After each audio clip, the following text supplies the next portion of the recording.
Thank you so much.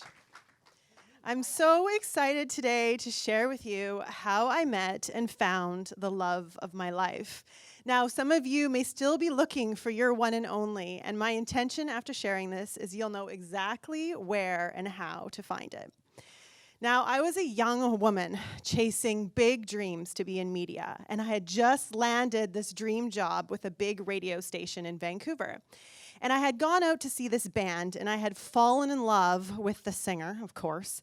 And I went up to them and I said, "Hey, can I manage you?" And they said, "Yes."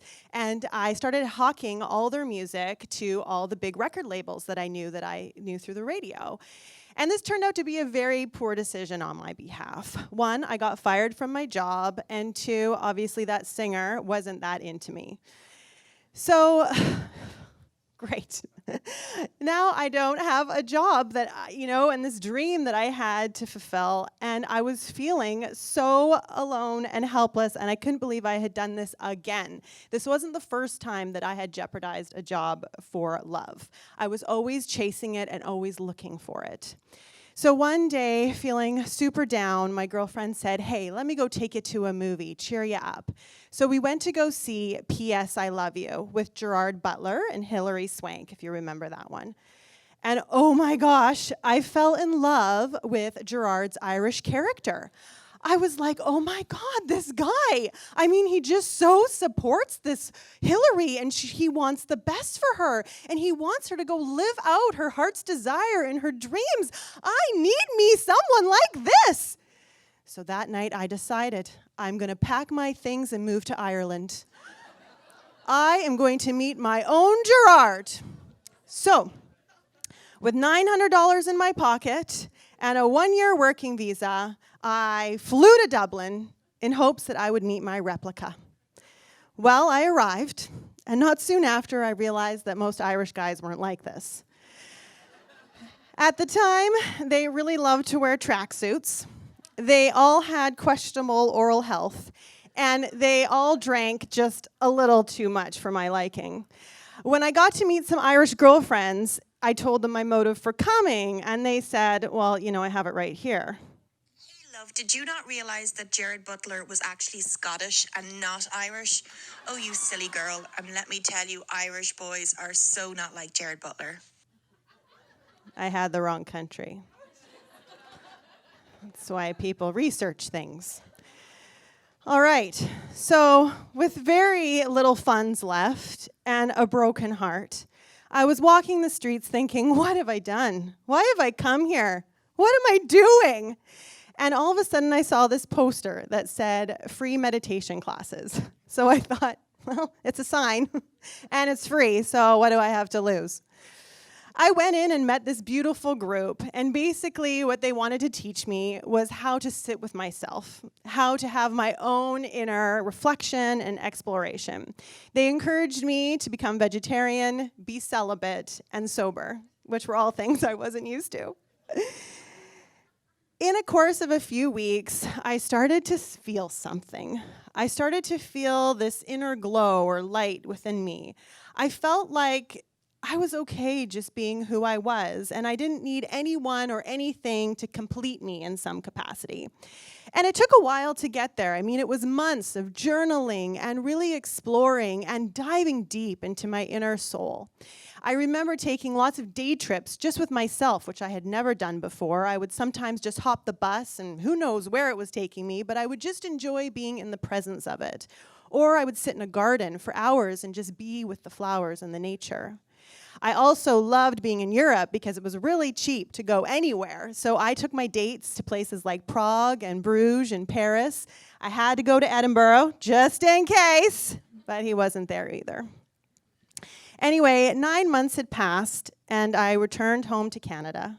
And I remember laying in the grass, looking up at the sky, thinking how grateful I felt for this experience and how much I felt just at peace with myself, just being who I was. And I had this perfect whole and completeness within me from that journey. And then it occurred to me, what am I going to say to people? What am I going to say? I didn't come home with my man. I was gung-ho. I was going to find him there. And I didn't do it. And all of a sudden, this universal voice kind of popped into me and said, "Oh, dear one, you did find exactly what you were looking for. You went in search for the love of your life, and you found it in you. You are your own Gerard." Okay, I'm my own Gerard. So from that place, instead of grasping or clasping or trying to make something happen in my life, I started to attract it. And these amazing, magical opportunities started to present themselves. The first was I got to run across Canada with the 2010 Olympic torch relay, which was so amazing, which then led to this producer TV host gig with a travel TV show. I flew in a plane all across BC, which then led to my biggest dream coming true, which was to own and have my very own TV show. And so I was in this bliss and this fulfillment of actualizing this gorgeous dream and just really loving myself. And all of a sudden, there he was.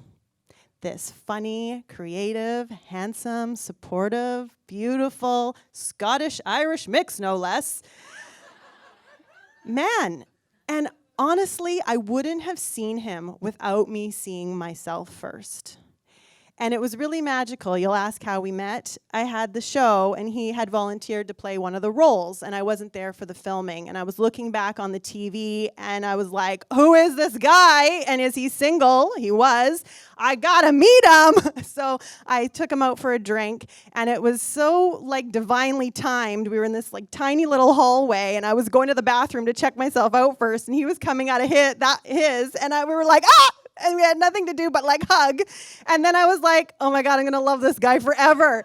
And it just happened. It was so beautiful. It was magical. It was it was unbelievable. And so we've just been together ever since, and it's just been an amazing ride. Anyway, a few months into our relationship, I asked him if he'd sit down and watch P.S. I Love You with me, because I wanted to show him the story about why I went to Ireland. And at the end of the film, I'm crying like a hysterical baby. I'm like, I just wanted her to love him. And she just thought that he was the best. He thought I was having a stroke. And I was like, honey, can you see? You're my Gerard. And he gave me a snuggle. And he was like, honey, you're my Gerard too. Also, isn't he from Scotland? Or, yeah, anyway, that was the joke. It didn't go over. That's okay. Anyway, so that's it. So there you go. That's my story of how I met the love of my life. Thank you.